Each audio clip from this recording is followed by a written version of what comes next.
Bonjour et bienvenue. Aujourd'hui, je vais vous parler sur une personne et un écrivain très important devant son siècle et qui s'appelait Georges Perec.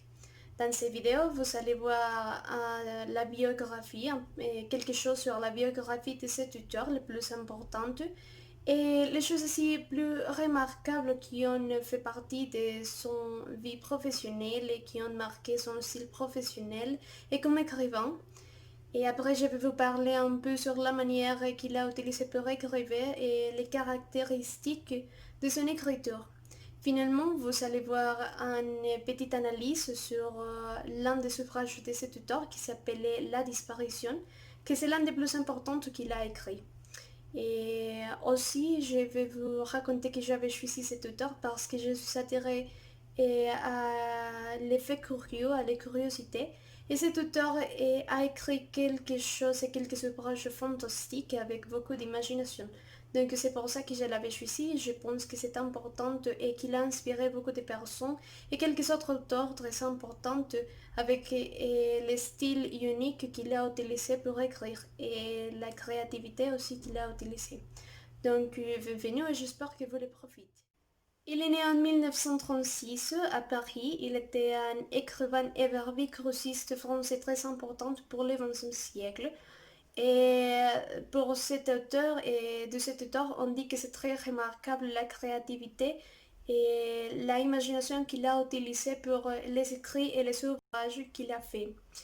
Et cet auteur a fait partie d'un groupe littéraire qui s'appelait Lolipo jusqu'à sa mort à l'âge de 45 années. Il est mort à cause d'un cancer de poumon. Fait importante dans la vie de Georges Perec, mais un peu triste, c'est que son père est allé à la Seconde Guerre mondiale. Il a décidé d'aller là volontairement, mais il est mort là quelques jours avant que France a signé la rendition. C'est fait à renforcer cet auteur pour écrire sur ces choses et on dit que ça et que c'est fait à marquer aussi la manière d'écriture de cet auteur parce que dans chaque texte, dans chaque histoire, il raconte un peu sur ses faits, sur la manière qu'il a fait se sentir, etc. Donc c'est pour ça qu'on dit que c'est important de mentionner la mort de son père. Et aussi, je vais vous parler sur un film qui est très important par la vie de Georges Perec, qui s'appelait Paulette Perec. Paulette Perec était une enseignante, mais le mariage de ces couples n'a pas duré beaucoup parce qu'ils se sont séparés, mais pas divorcés. C'est important ici raconter qu'il n'importe pas qu'ils se soient séparés. Elle était toujours avec lui et on dit, dans la vie littéraire et la vie professionnelle de cet auteur. Elle a contribué beaucoup tous les ouvrages qu'il a écrits et dans toute sa vie professionnelle comme écrivain. Un autre fait remarquable de cette femme, de Paulette Perec, c'est qu'on lui doit les titres d'un ouvrage important que Perec a écrit qui s'appelle Les choses, que c'est le premier roman qu'il a publié. Et aussi, cette femme a contribué et elle a participé dans les rencontres qui ont été destinées pour la création de quelques phrases sans une lettre spécifique, sans voyelle, qui fait partie d'un les romans, on dit que c'est l'un des plus importants que Perec a écrit qui s'appelle La disparition. Je vais vous parler sur ces romans et sur la curiosité et de la lettre qui manque dans cet ouvrage plus tard. Le dernier fait que je veux vous mentionner sur cette femme, c'est qu'elle a aussi fait beaucoup de inventaires et qui ont aidé à l'organisation du travail de Josh Perec. Donc, elle a été très importante dans la vie de Josh Perec parce qu'elle a été aussi comme les personnes qui s'est fait en charge de toute la vie comme écrivain de Josh Perec jusqu'à sa mort. C'est important de mentionner ces femmes quand on parle de Josh Perec. C'est important de mentionner que Josh Perec a eu une vie très productive. En total, il a écrit beaucoup de choses, par exemple 30 livres, 10 romans, 165 articles de contes, de poèmes, 26 interviews, et, 6 traductions et beaucoup de choses plus. Et un fait curieux, c'est qu'il a écrit un œuvre beaucoup plus chaque année, jusqu'à les jours de sa mort. Donc, il a travaillé beaucoup dans toute sa vie. C'est important aussi dire que Josh Perec a fait partie d'un groupe littéraire qui s'appelait Lolipo. Il a fait partie de ce groupe à partir de 1967. Le but de ce groupe était cela d'explorer les potentiels combinatoires des contraintes formelles, comme par exemple les règles de grammaire et de style, en poursuivant toujours l'expansion de champ des possibilités narratives. Aussi, on dit qu'ils ont un autre but que c'est celle d'explorer les jeux et les combinaisons possibles de la règle conventionnelle de la littérature, mais aussi de la narration. Le vœu du groupe est fortement relié à la manière d'écriture qu'a utilisé Josh Perec, parce que son écriture a été marquée par l'utilisation des contraintes formelles, littéraires et aussi mathématiques. Josh Perec a contribué beaucoup à la littérature française du XXe siècle, aussi parce qu'il était l'un des représentants du nouveau roman, qui a été un style chargé de modernité et aussi avec de l'expérimentation. Il a influencé aussi fortement la narrative contemporaine et certains auteurs comme par exemple Italo Calvino, Paul Auster ou Enrique Villamatas. Dans son style d'écriture, Josh Perec a privilégié le style sur l'intrigue. Il aussi a montré quelques moments de plaisir, de jouer et de bonheur dans ses œuvres. Comme j'avais déjà dit, la guerre a été une partie importante qui a marqué son enfance et sa vie. Dans ces parties, c'est important de dire qu'ils ont laissé quelques marques dans sa vie et sa manière d'écriture, et il a montré sa partie comme de tristesse ou de difficultés dans quelques œuvres dans lesquelles il montre comme un style indirect des autobiographies. Et ici, on mettra comme exemple WB ou les souvenirs d'enfance et aussi Je me souviens. D'autres manières, Josh Perec a exprimé et a utilisé aussi l'autobiographie dans quelques autres histoires, comme par exemple dans le texte qui s'appelle Notes sur ce que je cherche. Mais Perec a aussi ajouté trois autres thèmes très importants pour sa manière d'écriture, comme par exemple les sociologiques dans les premiers romans qu'il a publiés, qui s'appelaient Les choses, et aussi l'exercice olympien dans quelques romans qui s'appelle La disparition et aussi un autre très important qui s'appelle La vie, mot d'emploi. Josh Perec s'est considéré lui-même comme un écrivain réaliste parce qu'il a utilisé ses propres expériences, ce qu'il a vécu. Aussi, il a influencé et il a renforcé beaucoup des artistes et beaucoup de personnes dans la narrative contemporaine, mais aussi quelques artistes plastiques contemporains et conceptuels. Il était plus connu après sa mort autour du monde, mais avant sa mort, il était célèbre dans France. Maintenant, on va parler sur l'un des œuvres plus importantes que Josh Perec a écrit qui s'appelle La disparition. La disparition, c'est une œuvre qu'il a écrit quand il était un membre de l'Olipo.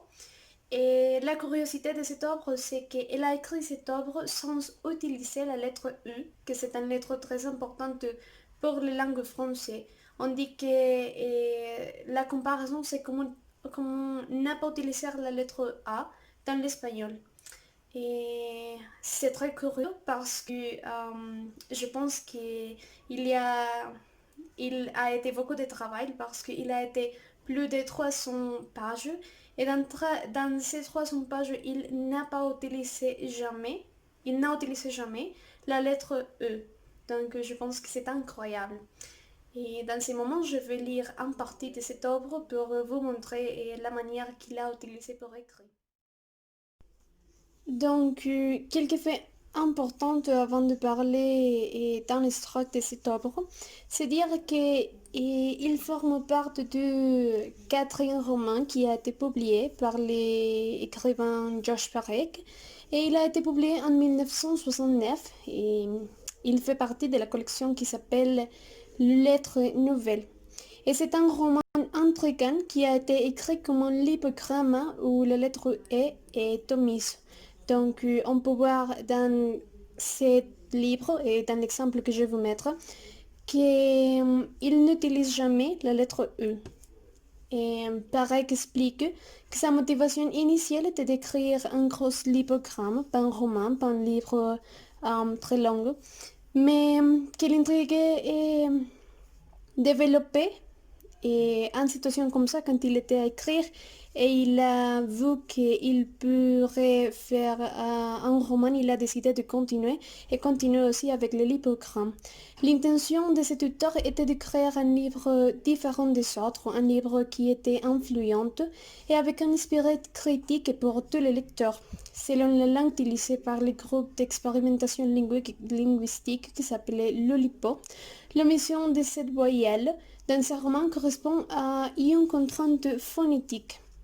L'ouvrage commence par un prologue qui fait référence au chaos absolu généré en France par l'idée répandue par les politiques et les religieux du risque de mourir de malnutrition.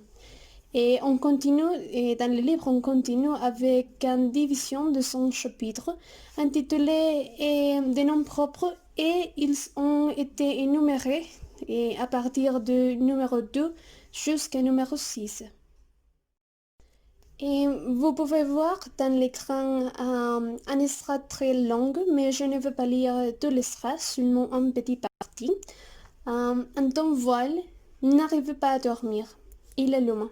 Son jeu marqué minuit 20.